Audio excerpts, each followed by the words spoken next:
الحمدللہ الحمدللہ والصلاة والسلام علی خاتم الانبیاء محمد مصطفیٰ صلی اللہ علیہ وآلہ وبارک وسلم، اما بعد، اعوذ باللہ من الشیطان الرجیم، بسم اللہ الرحمن الرحیم، رب اشرح لی صدری ویسر لی امری واحلل عقدۃ من لسانی یفقہوا قولی، رب زدنی علما۔ السلام علیکم ورحمۃ اللہ وبرکاتہ۔ کہتے ہیں کہ نیک عورت کی خصوصیات کیا ہے؟ دین اسلام میں نیک عورت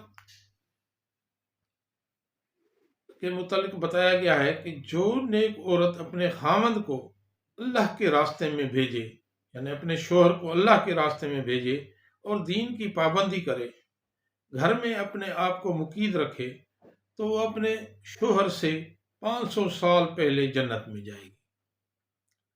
یعنی وہ اپنے شوہر سے 500 سال پہلے جنت میں جائے گی۔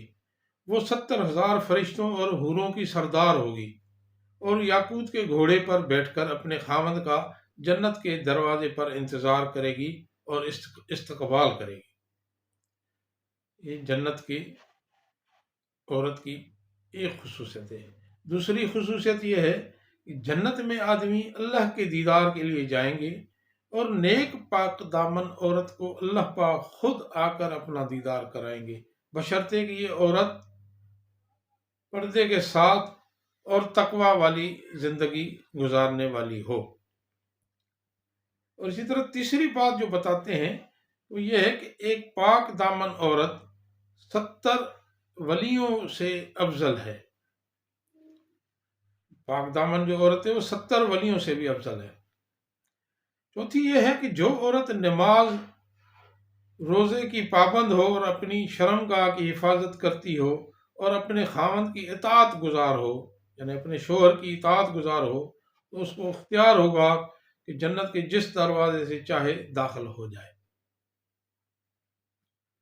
اسی طرح جو نیک عورت کی 5ویں خصوصیت ہے وہ یہ ہے کہ جو عورت اپنے گھر میں اللہ کا ذکر کرتے ہوئے جھاڑو پوچھا کرے گی تو اللہ تعالیٰ اس کو بیت اللہ شریف یعنی کعبۃ اللہ شریف میں جھاڑو دینے کا ثواب عطا فرمائیں گے۔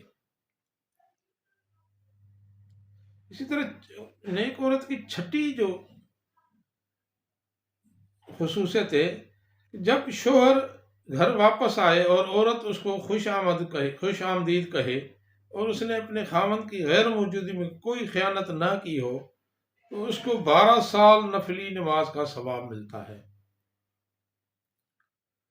اور اسی طرح جب اس کا شوہر افسردہ اور پریشان گھر میں آئے اور اس کی بیوی اس کا استقبال کرے اور اس کو تسلی دے تو اس عورت کو اللہ تعالیٰ نصف جہاد کا ثواب عطا فرماتے ہیں، یعنی جہاد کا آدھا حصہ ثواب دیتے ہیں۔ جو کچھ بیان کرنے میں بتانے میں کمی پیشی کوتاہی غلطی گستاخی ہوئی ہو اس کی ہم اللہ پاک سے معافی مانگتے ہیں کہ یا اللہ پاک ہمیں معافی دے دے، اللہ پاک مجھے صحیح طور پر بتانے، مجھے اور آپ کو اس پر صحیح طور پر عمل کرنے کی توفیق عطا فرمائے۔ یا اللہ پاک ہمیں اور ہماری آنے والی نسلوں کو اور ہماری عورتوں کو نیک عورتوں میں شامل فرما دے، ہر قسم کے گناہوں سے پاک فرما دے۔ آمین آمین آمین یا رب العالمین۔